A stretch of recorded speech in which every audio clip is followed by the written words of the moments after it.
Can we do that afterwards? Because I think we're starting now. Actually, the super. Or just okay. I thought you didn't stand up or something. Got it. Okay, yeah, sure.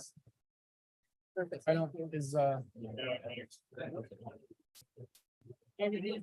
did you ask the question if someone was telling you when to start? I did, and I think they want to take a picture of you. Right. Tim, oh, like of we're, us. okay. Well, not just. Thanks.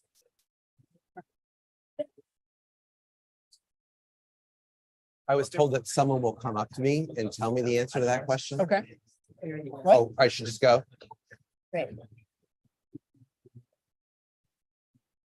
I'm sorry. I wasn't really clear about what that was. No, I don't know what that Should means. did No. the week for you as well. well, I'm talking and I can't hear myself on the mic. So Hello, everyone. Good afternoon. We're about to get started now. Thank you for coming and we hope you enjoy. welcome, everyone. I'm just going to talk really loud like the whole time. And, you know, if the mic will probably be fine, but who knows, you know, we'll figure it out. I'm Tim Pucco, the climate correspondent at the Washington Post. I just want to thank you all for joining us today. Our panel is called Bridging the Divide, Making Action on the Energy Transition a Reality. We're very excited. We have some great panelists. We're going to be webcasting this live, and the full video will also be available in days to come. So for those of you joining us via Zoom, you can submit a question for the panelists at any time by clicking on the Q&A button at the bottom of your screen. And right now, I just want to introduce all of you. I think we all know one another, so I don't know. You might encounter this. I don't know how often I'm going to know what I'm talking about, but we're going to get through this together. and so first of all, I want to introduce you to Jason Bordoff. Jason is the founding director here at the Center on Global Energy Policy, and he's the one who brought us all together today. And next to him, we have Abigail Dillon, who's the president of Earth Justice, a top environmental law firm. And then we have Stephen Guilbeault, the Minister of Environment and Climate Change for the Canadian government. And next to him is Catherine Hayhoe. She is the director, the chief scientist at the Nature Conservancy. So we're going to be going through a lot of questions today. We're going to have questions for you, time for you to ask questions, maybe in the last 10 or 15 minutes too. But right now, I just want to turn to Jason just to get us started. You wrote a column recently about what we've seen from the oil industry and its action on climate change, or maybe its retrenchment on some of that action over the past year. I'll just kind of ask you broadly, like to kind of describe that, summarize that, and especially like, did you have a bit of an epiphany at all over the past year as we've seen a bit of a change in tactics from the oil industry? I don't know, it wasn't an epiphany. I was just sort of commenting on what we've been seeing in the last year plus. You know, if we're going to make this transition happen at anywhere close to the scale and speed we need, it's a Herculean task. We need all hands on deck. The potential for capital budgets and engineering expertise that some of the biggest companies have for solutions that we will need, like carbon capture or others, as well as dramatic expansion in EVs and renewables, is real. And notwithstanding that, what we are seeing is that the industry as a whole, and that is painting with a broad brush, but let's say the industry as a whole is spending a few percentage points of CapEx at a time of very high record profits on clean energy in an environment that has renewed concerns about energy security and energy prices, costs of clean energy after years of decline, actually starting to reverse, like offshore wind in some cases.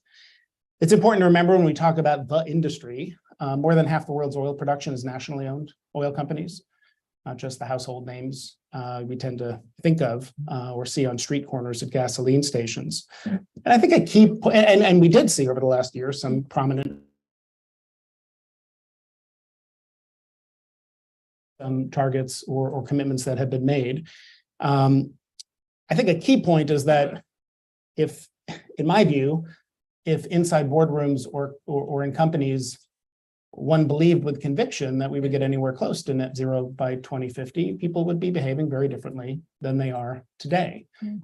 And so despite some rhetorical commitments, the actions we're seeing suggest either companies don't believe that we are going to really get to these goals or take them seriously, Or that if we do, it's a lot harder to make money, maybe, in that world of clean energy than it is with continued reliance on profits from oil and gas. And some shareholders seem to share that view. Not all, because at least some companies got a bit of a bump for pulling back a little bit from some of the commitments.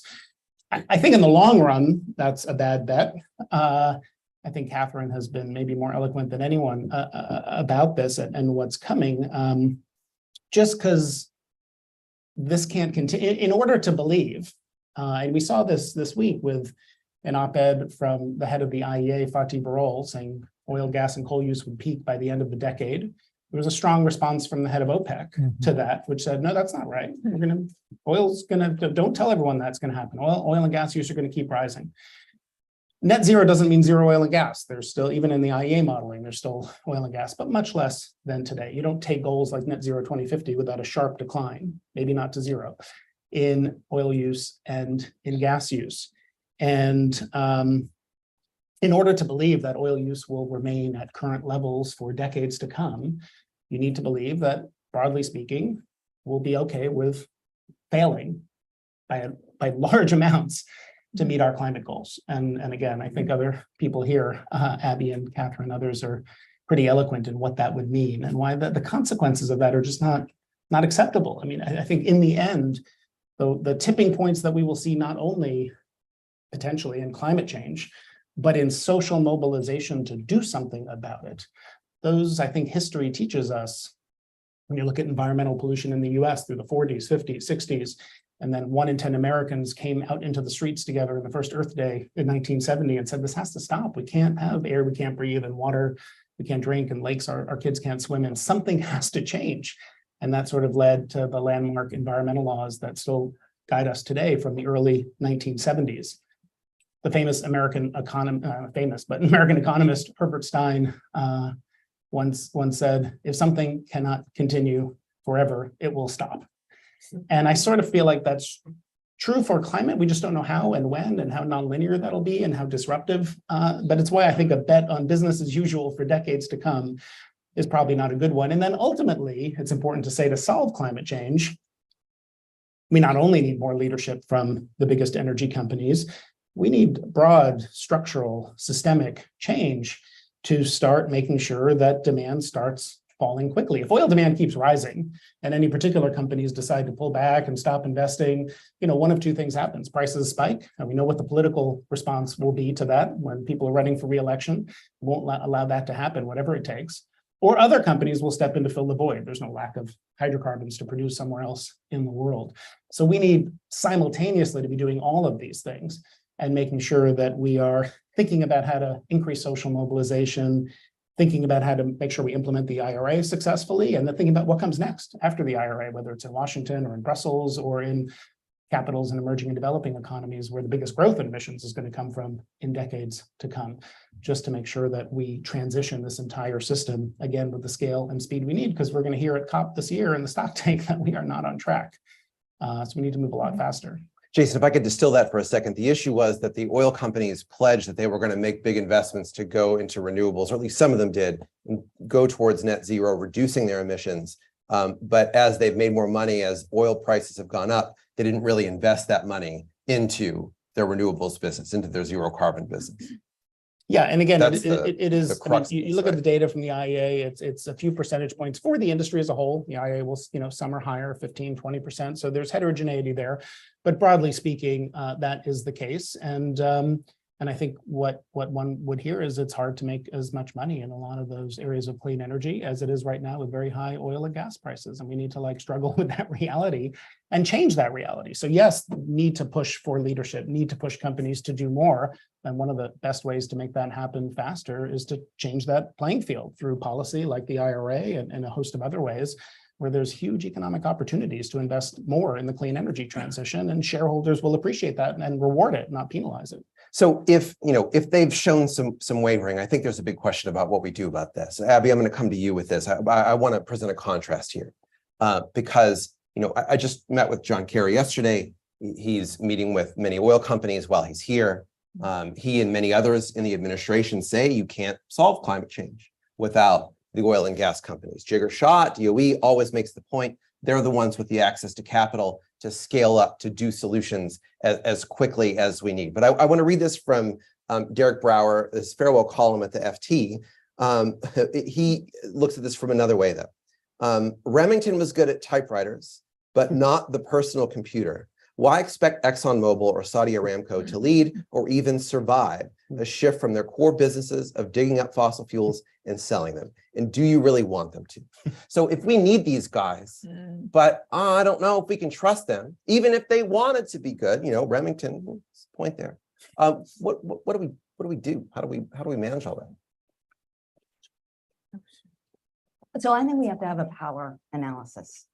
Is there any business that's accountable to shareholders that would ever cede the power, political power, as well as raw energy power, and profits that they currently have? Is there any industry that would do that voluntarily? I think we're seeing the answer is no. And so I think you're beautifully teeing up this dilemma, which is how can you take power from such a politically powerful industry that, for instance, in this country, has the ability to manipulate prices to determine an election? How do you take that power when you still need that industry? Even net zero isn't without oil and gas. You have the world dependent still 82 to 86% on fossil fuels. We don't want this to be a transition that leaves people without a basic need. It needs to be orderly. And this is the group of people that, as you say, has the most access to capital and perhaps technology to create the ability to achieve negative emissions. Are they using the R&D capital that the IRA is providing to them to do that? I'll give one example. We've just seen the DOE approve the first big direct air capture projects in Louisiana, one of our fossil fuel hubs, globally important one. And one of the potential beneficiaries, the contract hasn't been worked out, but is Occidental, whose CEO is saying what the world needs is zero carbon oil. So they're going to use a very intensive energy intensive system to extract more oil and burn it and call it, there's actually a funny move she makes from net zero to zero carbon oil.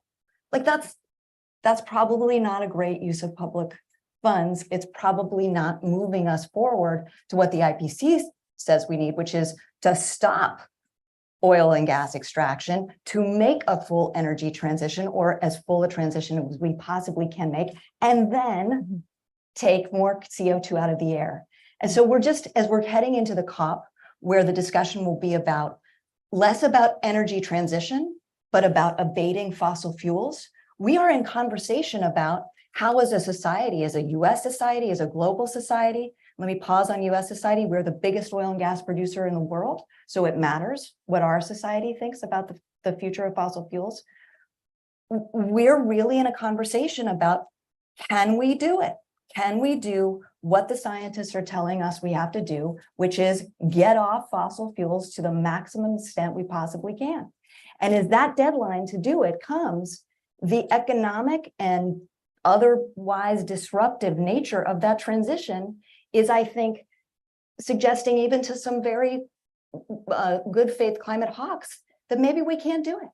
Maybe we have to buy a very expensive insurance policy in, for example, carbon capture and sequestration at scale, not to draw down emissions, but to preserve an industry that we're very familiar with. So I'm in the farewell FT letter camp, that I don't think we can trust the oil and gas industry, certainly voluntarily, to just manage this transition on their own. The pressures, and I know lots of people in this industry, they're creative and great. They understand geology and culture and profits. Like, these are creative, amazing people whose minds and energy can be put to good use. But within the system that they are operating under, quarterly profit deadlines, I'm not seeing it. And so I think we need a societal agreement, which I know you can speak to better than anyone. I think we need the kinds of mandates that Minister Gilboa is pushing in Canada.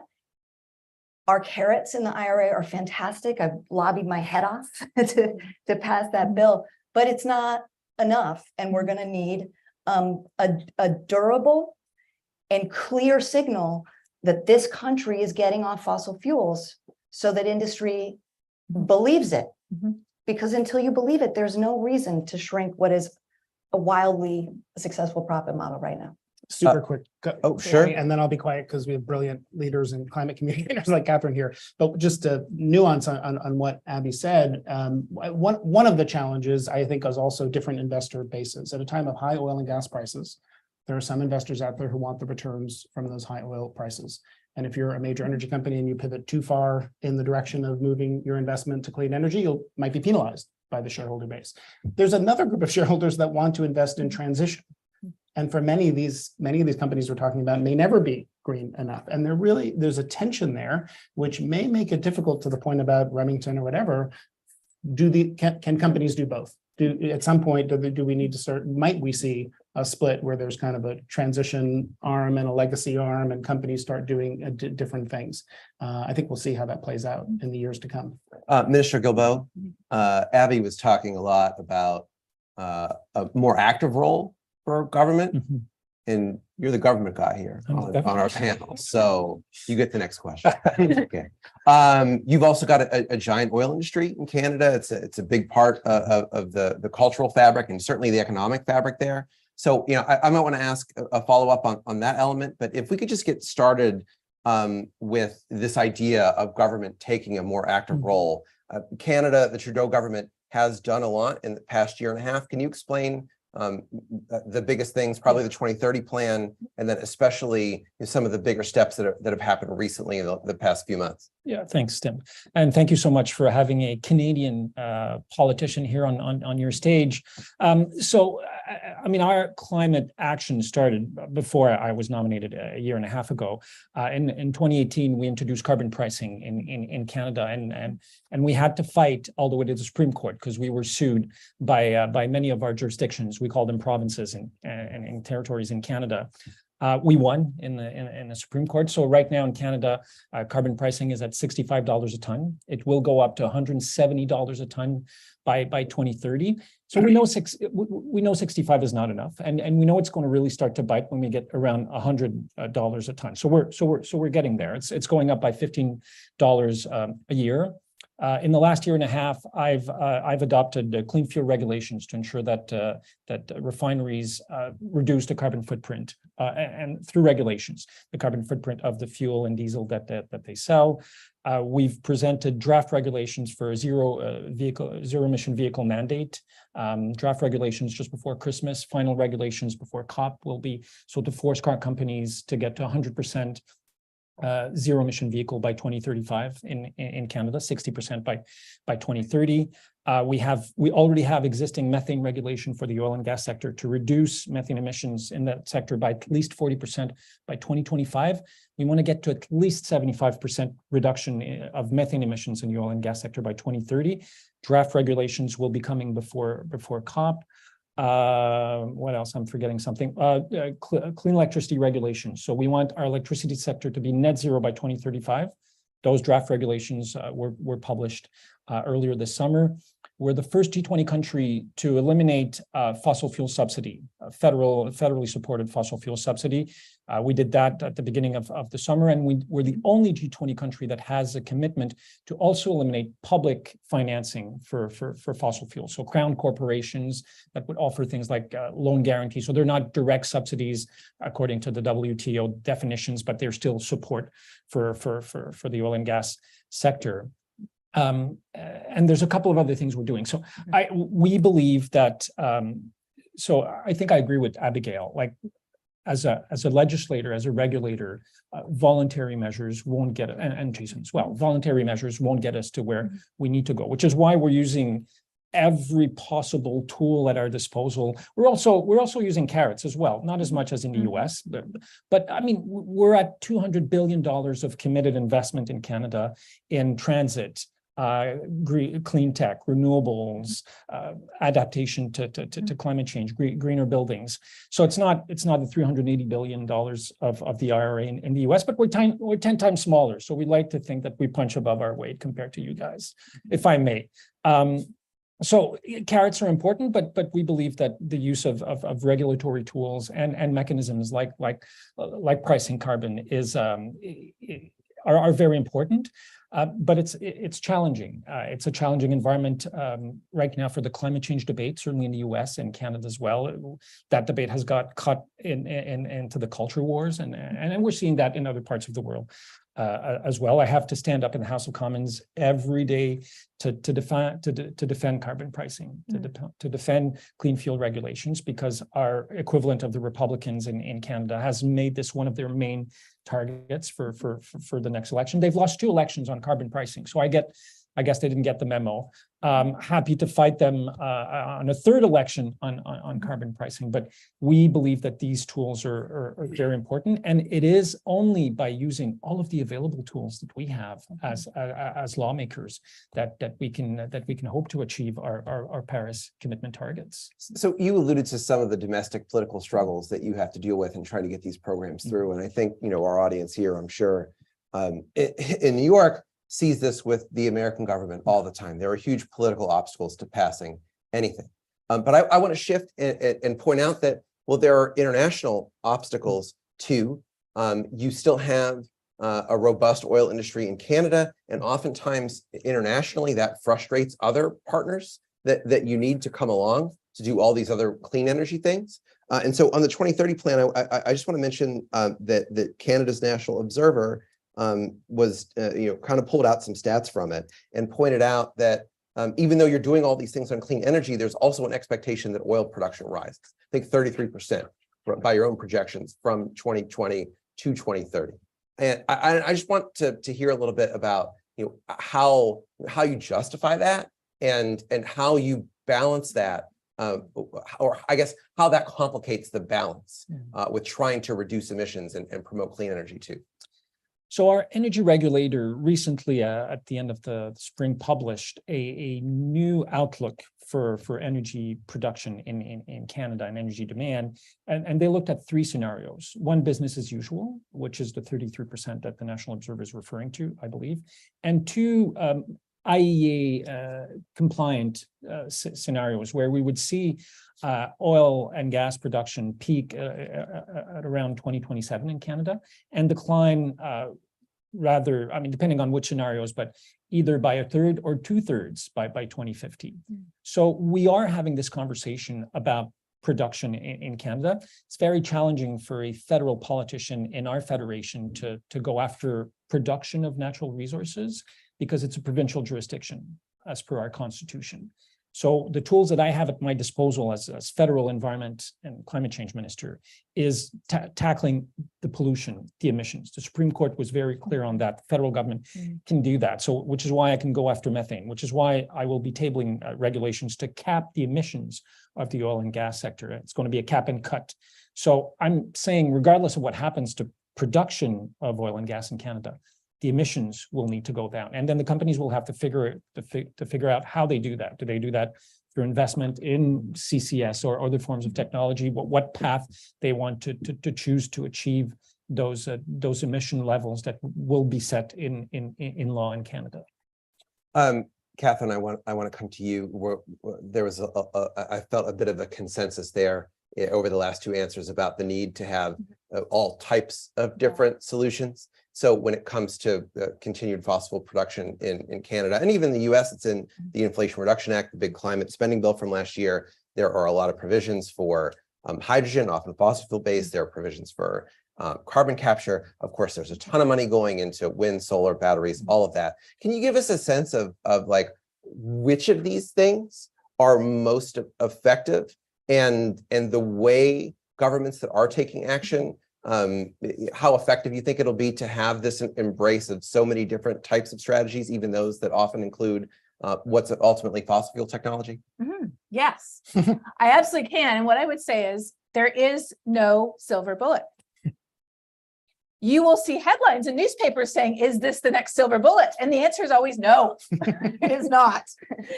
But the good news is there's a lot of silver buckshot. And what that means is we have solutions across the spectrum that together can truly tackle this issue at scale.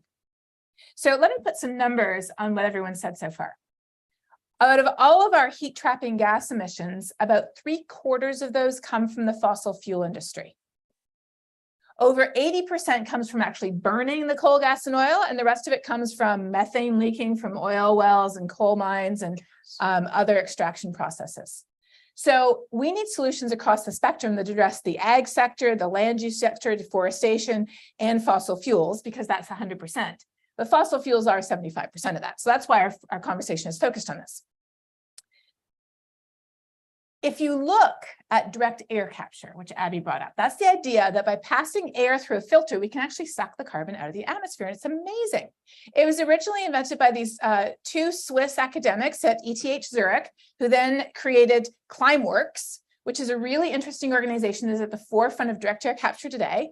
And Climeworks estimates, because I was just with them a little while ago, that if we put everything we could into direct air capture by 2050, it could take up 2.5% of fossil fuel emissions. Everything we have. So, like you said, we need everything, but it is one piece of silver buckshot. It's not even the biggest. Two bigger pieces that we haven't mentioned so far are efficiency and nature. The cheapest form of energy is the energy we don't use. And in the United States, 67% of our energy is wasted. In Canada, we're slightly better, but not that much better. Working on it. Yes, exactly. Working on with some of the carrots that you mentioned from carbon pricing. And then what about nature? It turns out carbon is essential to life. We're all carbon-based life forms, but we just have too much of it in the atmosphere and we need to put it somewhere else. Nature has the ability to take up to 1/3 of our carbon out of the atmosphere over the next decade. That's a really big piece of buckshot, while also addressing concerns like the biodiversity crisis and the sovereignty of Indigenous peoples to manage their own lands. So actually didn't mention any of the work that Canada's doing in that area too, but that is part of the climate portfolio, is investing in nature and investing in people and equity. So we need all of these. So my answer to your question is yes, all of the above. But like you just said, you can't depend on the goodwill of industries who are and have been for decades the most influential and wealthy in the world to do it out of the goodness of their hearts when the quarterly returns are what they're judged on. It just makes no sense. So we need the policy mechanisms. And there are carrots like the IRA that have spurred manufacturing, especially in red states down the middle of the country for batteries and wind and solar. But we also need the policies to set those regulations in place to say, here's a goal, and together we have to achieve that goal. And you know what's really interesting? There is support across almost every country in the G20, widespread support for climate action. When you ask people, should the government be doing what it takes to tackle the climate crisis at scale? Almost 3/4 of people across all G20 countries say yes. So there is the public support, and that is why we need the government policy. We can't depend on companies to do it themselves, but we need every piece of buckshot we have at the table. Now, I know you all want to talk a little more about the IRA, and so for the audience, let me take a second. I am always surprised at how few people know what the IRA is, so forgive me if you all do, but I just want to be super sure. The Inflation Reduction Act passed about a year ago now by the US Congress, pushed by President Biden. Even though it is called the Inflation Reduction Act, is largely a climate spending bill, depending on how you measure, somewhere between $250 billion and maybe $1 trillion, if you believe estimates from Goldman Sachs, will ultimately be provided by the US government for climate-friendly programs, a lot of them in renewable energy, wind, battery, solar, but as we've been discussing, some of it for fossil fuel technologies as well. We've talked about the silver buckshot idea. You got to do everything. So Abby, I want to hear your opinion for a second about this climate spending package. And I want to know what you think about how we're balancing those different types of solution in this silver buckshot. Are we putting enough emphasis on the right ones and keeping others at maybe a correctly proportional amount? What do you think about how we're balancing these different options? Well, let me say the top 3 things that I wish I could wave a magic wand and change.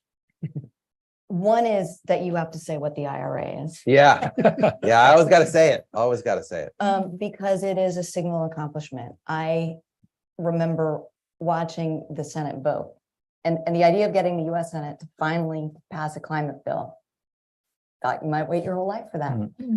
And my sister had a baby during it. I was in her labor and I came back and they were still voting. So it was an emotional day, but I couldn't stop crying because my feeling was, now we got a chance. Now we have a chance. The second thing I wish people knew is that it's a compromise. I would characterize it beyond all the buckshot, more of an all of the above policy. And that was the political compromise that was necessary. And so from my perch at Earth Justice, where we're often involved in permitting fights on the ground, we're seeing what's getting built. On the one hand, I want everybody to know that this year alone, there are 272 new major clean facilities that will change the US economy, and that's in year one. If you remember what it was like immediately when that act passed, the gloss on it was, oh my God, this requires the government to move quickly with industry to build stuff. We don't know how to do that in the United States anymore. It's going to be a disaster and we're going to have a Soleandra fight every day. That's not, I'll add that to the wand things I hope never happen. But we are moving. Industry is getting the signal and things are changing on the ground. The facts are changing on the ground. And so I think there's enormous potential in the industrial strategy. If people know about it, understand it, and learn to love it, heading into an election year, I'll add. So, but on the other hand, we have two areas of the country, very politically powerful, the Gulf South, Louisiana and Texas, and the Ohio River Valley of Appalachia, West Virginia is part of that. And these are regions that do not yet have a vision of what it looks to be post-fossil fuels. And those are places where we are tripling down on a fossil economy. And we can't get there in the US and we can't get there globally if that's the direction. So in a series of weeks or months, we may see EPA hand over the keys to injection wells in Louisiana, and then Texas, West Virginia would follow. Let's look and see what our hydrogen tax credits end up, but there could be massive subsidies for fossil hydrogen as well as green, hopefully not. But depending on how the IRA is executed, we could see a massive new wave of fossil construction subsidized by taxpayers. And so we have to keep in mind that this is not a self-executing plan. When I listen to you talk, I am amazed at how direct the strategy is. It's regulations about emissions, about carbon. We don't have that in the United States. We have it in some states, really important. We need to have it in more states. And if anyone's seen it, Rhodium just put out a good analysis of how we get to our Paris commitments. The states play an enormous role in that. But we do not have a national energy policy that is directed expressly at carbon. And so what that means is the execution, where the money is channeled from the IRA, is what the end result will be. And it could be a result that's pretty mixed and does as much for fossil fuel companies that are wired to take advantage of these subsidies as it does for the clean folks. I don't believe that future is possible because all of us are going to work to make sure that it won't be. But, we gotta keep working at this. And we need one last point, I'm overdoing it. We need a set of very ambitious climate and energy and health regulations from the Biden administration. They're in a race against time. They need everyone's support to get done standards for oil and gas fields, transportation, heavy duty trucks and cars, both for power plants. We got to get all that done so that all of this money that's in play is going to the clean stuff, not the dirty stuff. Minister Gilboa, you wanted to chime in? If I can reassure you, I said we were sued on carbon pricing in Canada. I'm also sued on our single-use plastic ban by some of our provinces and companies. We are also sued on the reform impact assessment regime, which, God forbid, includes the perspective of Indigenous peoples in impact assessment in Canada now, as well as climate change. Because why would we do impact assessment if not for, amongst other things, climate change? I will get sued on the cap on oil and gas emissions, likely get sued on the clean electricity regulation as well. So often when I come back, will you win? well, we've won on pricing. We're confident we will. And sometimes I was an environmentalist. I guess I still am an environmentalist, but I was in the environmental movement for 25 years. I've worked at Greenpeace. I'm a co-founder of a large Canadian ENGO. And I like to think of myself as an environmentalist. So when I come back home and my kids ask me how my day went, I'm tempted to say today was a good day. I got sued for what we're trying to do on climate or nature or plastics. And if I haven't got sued, it's perhaps because I didn't work hard enough that day. We have a premier of a province in Canada that for purely ideological reason is blocking $30 billion worth of investment in clean tech and renewables. Thousands of jobs at risk, just like what we're seeing in some of US states. So that battle is still very real, and it's not just in the US, it's certainly in Canada and other parts of the world, which is why the work you're doing on communications and climate literacy is so important. And we're trying to change the way we do communications in Canada to include more of this best available science and knowledge in terms of how we communicate with our public about that. Because you're right, in that province where all those clean projects have just been stopped by the premier, there's a poll that came out this morning. 69% of people in that province support climate action by the federal government. It's the part of the country where the federal government is the least popular. 69% of the people in there support federal action to put a cap on the emissions of the oil and gas sector. So you're right, there is a lot of public support for what we're trying to do, but there's also lots of political battles that have to be fought. Jason, I want to come to you to hear some of your thoughts on the U.S. climate program that we're talking about. But I want to frame it a little first in the geopolitical context, and maybe have you talk about not just what's happening in the U.S., but compare it to some of the other climate action agendas that are appearing around the world. And I'll start by referencing a comment that you made on your recent appearance on the Ezra Klein podcast. You were talking about how, in some ways, when you talk about the energy transition moving from oil and fossil fuels to renewables, but in many ways, it might be more of an addition, where the concept is like oil and other fossil fuels only kind of plateau, and then we just add renewable production on top of it. We're burning more coal around the world than ever before, according to the IEA. I think you'd mentioned that we're still burning as much wood as we were, a century and a half, 2 centuries ago. And so, when the IRA actually happened, it was a compromise measure. Senator Manchin from West Virginia, a big fossil fuel state, wanted to have all these energy security measures, as he pitched it, more oil leasing offshore. And this, in part, his rationale was, energy markets were going crazy at the time. Since Russia invaded Ukraine a year and a half ago, prices had gone up for all different types of energy. And so, and that is still an ever-present thing. A lot of countries around the world, not just the US, many countries, I think probably of all stripes, are very concerned about energy security, maybe just as much or more so than some of their climate programs. That's kind of what I want to hear you talk about. Like, how much have countries retrenched on their climate programs because of energy security, and how do we see that playing out in the actual climate solutions that they're pushing going forward? Yeah, we're a couple of weeks away from the 50th anniversary of the Arab oil embargo. And for the last half century, that sort of obsession with dependence on imports, the possible weaponization of oil supply, sort of dominated so much of US and other countries' energy policy. But I think in the last, 10, 15 years, we kind of forgot energy security was a risk. There was maybe a lot of supply. We had the shale revolution in this country. It was more complacency. And obviously that has gone away in the last roughly 2 years.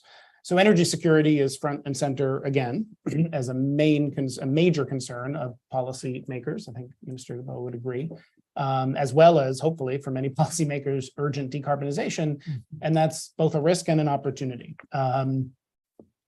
Because I think the lesson in the near term, do you need some more LNG supplies to make up for and fill your gas inventories in Europe? Yes.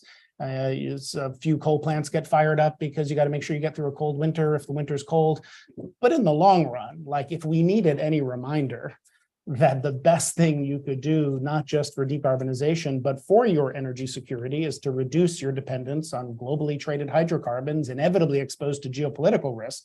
It's what we've seen in Europe in the last 2 years. And I do think it has helped to propel, read Joe Manchin's statement of support for the Inflation Reduction Act. It is also about America's energy security, and we have the US economy and the economic opportunities created by this transition very much front and center now.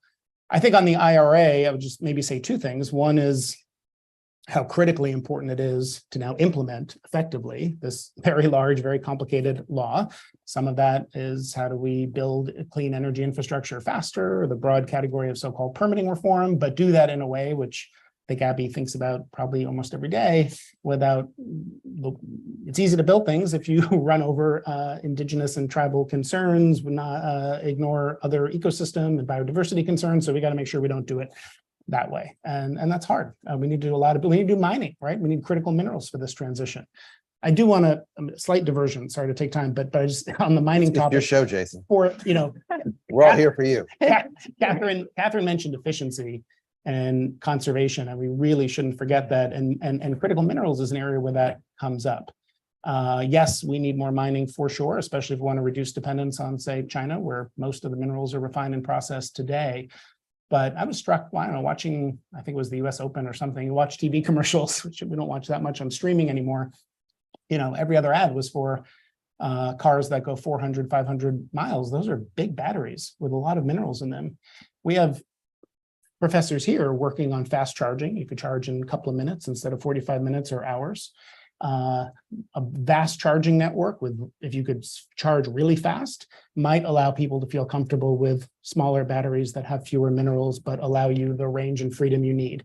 Innovations in electrochemistry that don't require lithium ion, but maybe sodium ion and minerals that are more plentiful. Innovations in recycling. We need more minerals, yes, but maybe we can change the shape of the curve and through efficiency and conservation. Implementing the IRA is complicated geopolitically, right? So provisions in that have sparked trade concerns, not just in Europe, but other parts of the world.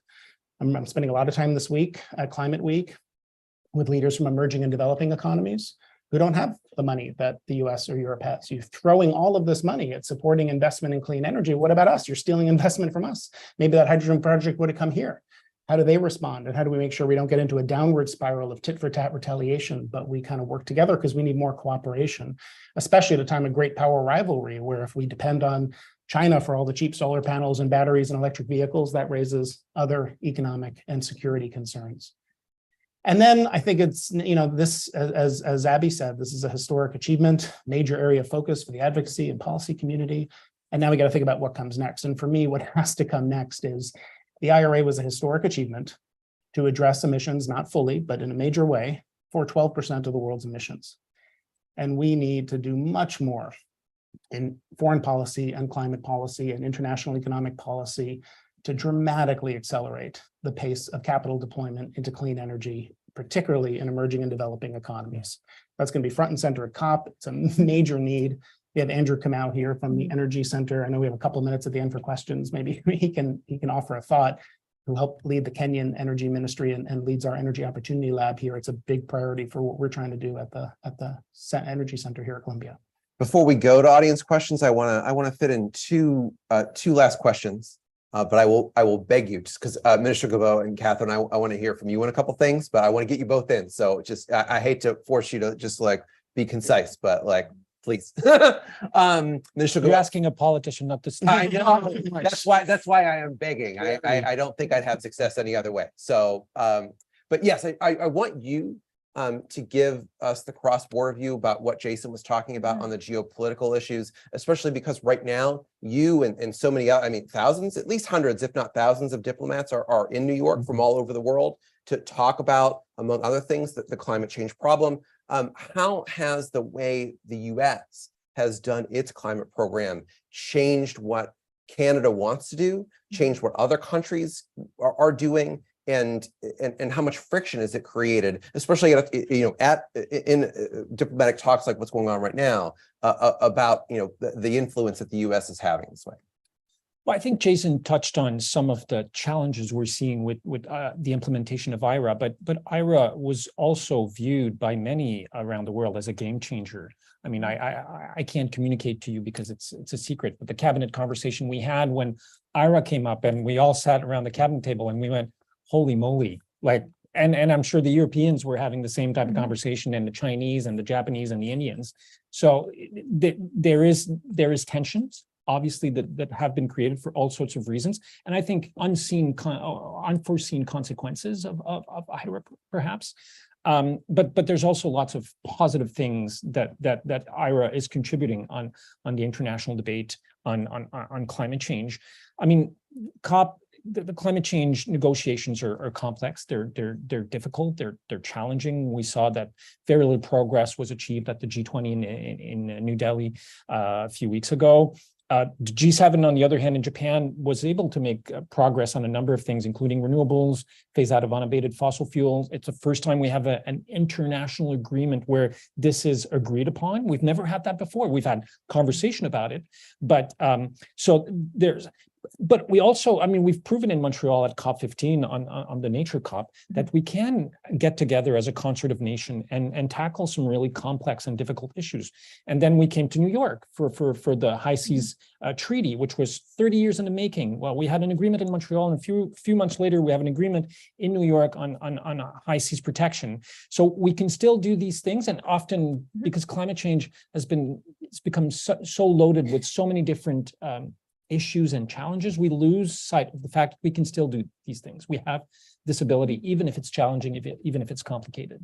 Catherine, I hate to do this, but you're going to get about 60 seconds for this answer, so I'm really sorry. That's okay. But This morning, the Weather Channel called me a soundbite machine. Let's see if that actually. You are well suited for this then.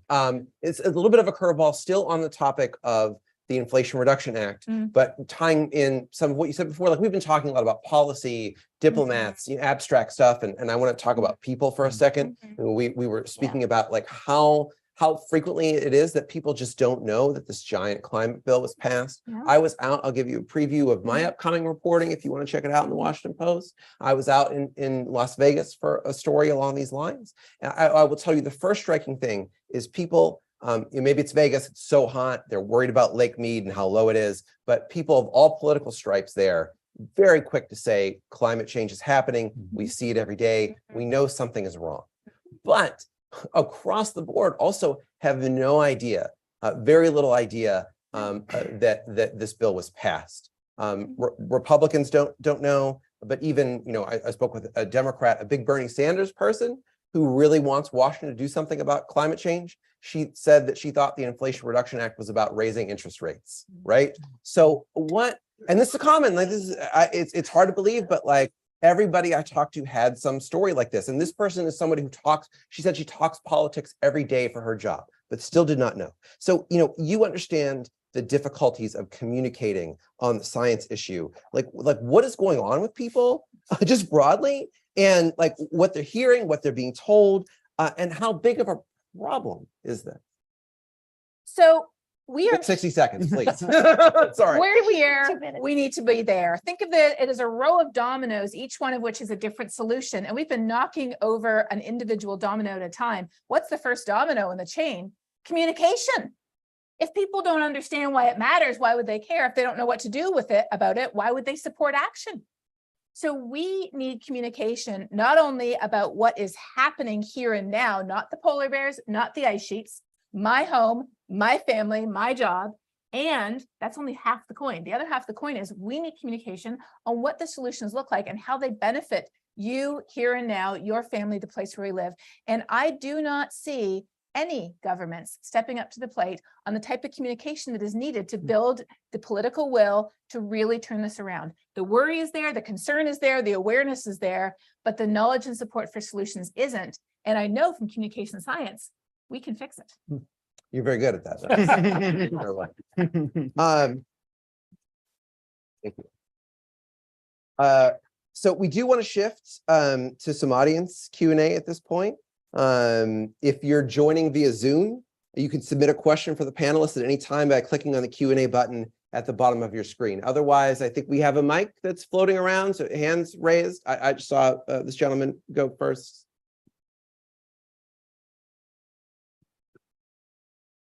Hi, thanks so much, everybody, for this afternoon's talk. Quick question for the panel.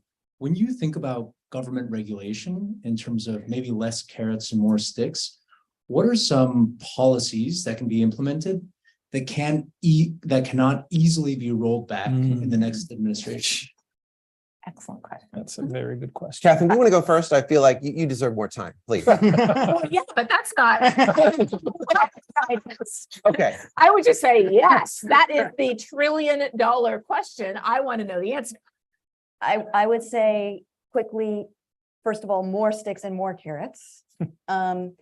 And speaking for the US, there are many laws that are have big support. If you'd asked me if the Clean Water Act would have been gutted as it just was last term, I would have said, I hope not, because it'll be politically unpopular.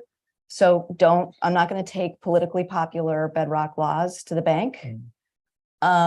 We have now a doctrine that the Supreme Court has kind of invented and now applied several times, which is that if anything the president does has significant consequences in the eyes of the court, they will go back and see whether Congress specifically allowed for that particular action.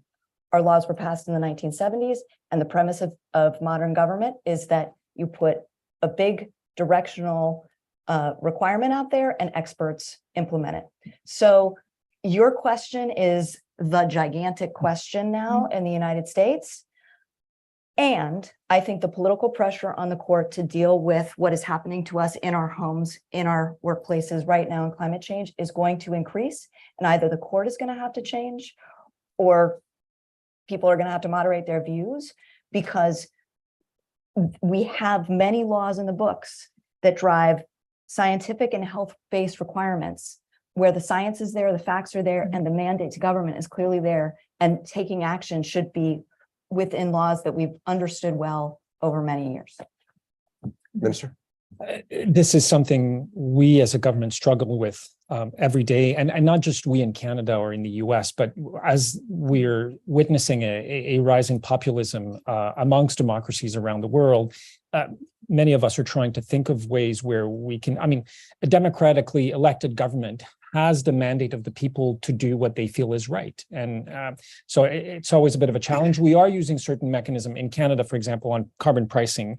We're using this mechanism called contracts for differences, where we're signing contracts with companies where we're locking in carbon pricing for billions and billions of dollars with companies over time. So all the way to 2040 and maybe even beyond. So in theory, the government, a new government elected that doesn't believe in climate change could come back and say, we want to be rid of this. They could do it, but they would have like billions of dollars on their books the first year. So it's not impossible for them to do it, but it's a serious disincentive to do that. And we're trying to think of other mechanisms like that we can use to try and lock in as much as possible these type of mechanisms. I'm not going to take time to answer that, except to refer people or put in a plug for the weekly podcast we have. The next episode drops in 2 hours, and it's this week with Brian Deese, the head of the former head of the National Economic Council and architect of the IRA.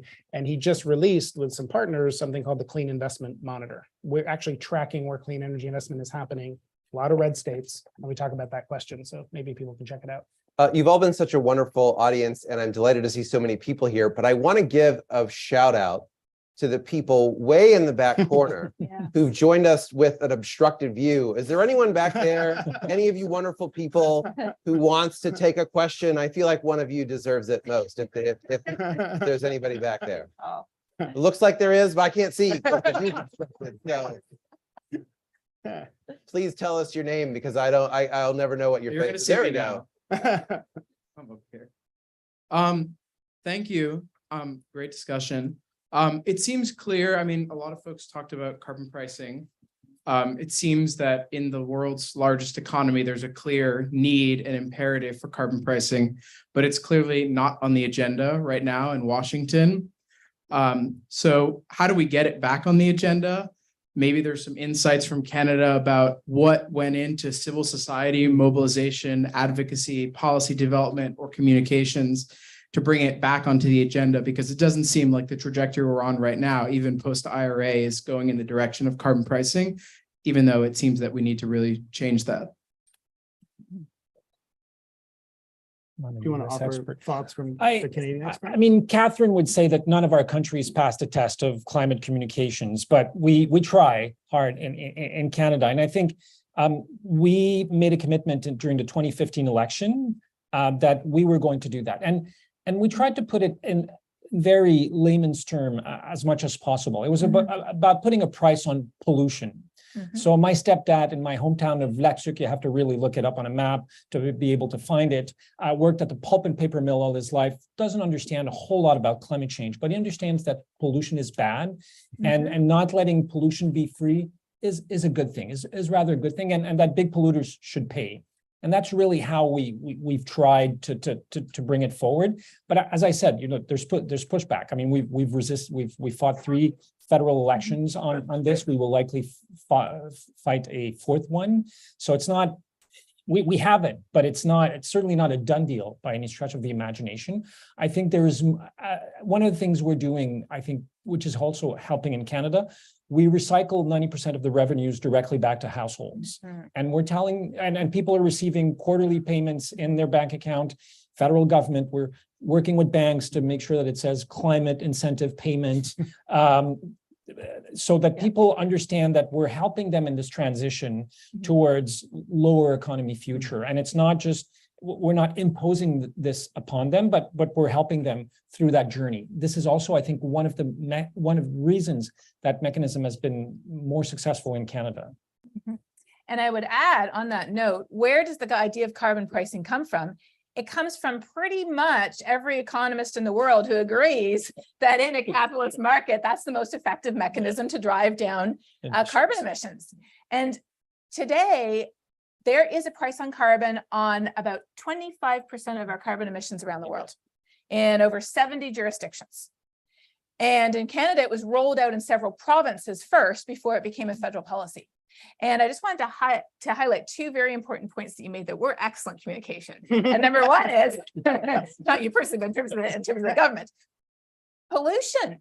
Everybody understands pollution is bad. So rather than getting into the mechanics of greenhouse gases, it is pollution. And we're going to make polluters pay. That's a message that people can understand that resonates with them.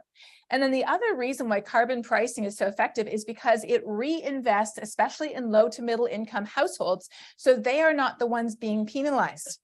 That the price signal actually goes where you intend it to go. And instead, you can use those funds to support those households and to invest in efficiency and public transportation and other things that help people have a better life as well. So what needs to be done, in my opinion, with both the IRA and with carbon pricing, with all of our solutions is people are awake. People understand the risks today. People's levels of worry over this and awareness of the problem and the risk are skyrocketing. Now is the time to step up and say, we have solutions and this is what they look like. Did you know there's actually legislation that's already been enacted and it's investing in this and that and accomplishing this and that? Here's how you can make a difference. Here's what more remains to be done, but here's how far we've already come. We can do this. And that's the message that we need today. Before we wrap up, is there a question from one of the Zoomers who've joined us that we want to take? The truly most obstructed can view actually of all? pick one and read one. So One of the questions is, how do you address the issue of high gas prices at the pump being a threat to getting elected or reelected? Oh, that sounds like a Minister Gilbo. That's a very good question. In fact, one of the measures we've implemented, what I have implemented, the clean fuel regulations, has resulted in one area of the country in 3 to 6 cents increase in a liter of gasoline. We use liters in Canada. I can never remember the conversion to gallons, but Neither can we. Just under 4. Yeah. just under 4. Catherine, Uh, is the one who does. So That's how she's. it's creating a huge debate in that part of the country, and I'm under attack even by some of my own colleagues in my party saying, "Minister, do something about this." So it's challenging, but I mean that's what those tools are designed to do, to make fossil fuels more expensive. I mean, that carbon pricing, clean fuel regulations, it's inevitable. And I think our role as governments and policymakers is, as I said earlier, to make the trend, to help people in this transition as much as we can. And that's how we make it more politically palatable. But it is controversial and it is politically challenging. It would be so easy for my Prime Minister Trudeau, to say, listen, Stephen, lots of headwinds, a bunch of premiers fighting you publicly, going against what you're doing. Why don't you, step off the gas or the electric pedal a little bit? But we're not doing that, because if there was ever a reminder of why we need to act on climate change, the summer we've just had in Canada, with record level forest fires, people in many of our cities couldn't breathe. I mean, Ottawa is just like Washington. Most of the time, it's purest air as you can think. At the end of middle of June, the air quality in Ottawa was worse than it is in Delhi or Calcutta in India, because of the forest fires. It came all the way down to here in New York. So I think it's also important for us to remind people of the cost of climate change, of the impacts of climate change. Tens of thousands of Canadians were displaced this summer because of forest fires. Some people died because of forest fires, and we've had hurricanes, tropical storms like we've never seen before. We've had floodings like we've never seen before. So I think Catherine is right. Like, people are seeing it, people are getting it, and it's our responsibility as government to give them the tools and to show them how we can do this. Jason, if I could have you see us out on that, but I'm going to put the same 60-second limit that I put on Catherine on you. And I just want to put my own little twist on this question. We saw oil prices in recent days, crude hitting $95 a barrel for the first time over the past couple of years. Biden's poll numbers have been seemingly really tied to retail gasoline prices. How do you see this as the biggest risk to climate policy in the US going forward? I don't think it's the biggest risk to climate policy, but rising gasoline prices are a very significant political and economic concern. That was my experience when I had the privilege to serve in the Obama White House, and it will surely be a concern, I'm sure, for this administration going into an election year. The truth is, in the near term, which is there's not a lot, there are a few tools in the toolbox. We have a strategic stockpile of oil, we've used about half of it, so it's a much smaller tool than it was before. You say, what could make a difference in gasoline prices in the very near term? The biggest tool out there is still the fact that the members of OPEC, particularly Saudi Arabia, have a couple of million barrels a day of oil that they could put on the market very quickly, so-called spare capacity. And that is a reminder that, notwithstanding the fact that the US is on a net basis, barely importing any oil at all anymore, that doesn't make us energy independent. You're still connected to a global market. And the thing that makes you more secure is reducing your dependence on oil in the first place, not producing more or importing less. The problem is reducing that dependence takes time. It's not something you do when gasoline prices surge and you're worried about next month's or 6 months from now election. So we say that, and then we get super concerned about it. And then the crisis of the moment passes, gasoline prices come down, and we lose focus, and we forget to stay the course in reducing our dependence on oil in the first place, which is what we need to do for climate, and also what we need to do for our own economic security. So I think that's the lesson. There are some near-term things, but actually not a huge number And really the thing that'll make us most secure and reduce our vulnerability to gasoline price volatility may not be what you do immediately, but it's going to help you in the next, inevitably, there'll be another gasoline price spike. It's going to happen again and again. We want to stay the course to make sure that we're more resilient next time. Well, thank you all for joining us. Thank all of you, especially I have mad respect for all of you sticking with us for extra few minutes to finish up here. I do want to remind everyone that the full video recording of this event is going to be available on the Center on Global Energy Policy's website in a few days. I'm going to learn the name of the center that invited me to do this at some point. I don't know when. Maybe after I check out the video on the website. So please consider joining us for the next CGEP event. It's called the Politics and Geopolitics of Latin America's Energy Transition. It's taking place tomorrow at 6 p.m. And a full list of upcoming events can be found on the Center on Global Energy Policy's website. We hope you enjoy the rest of your day. Thank you once again for joining us.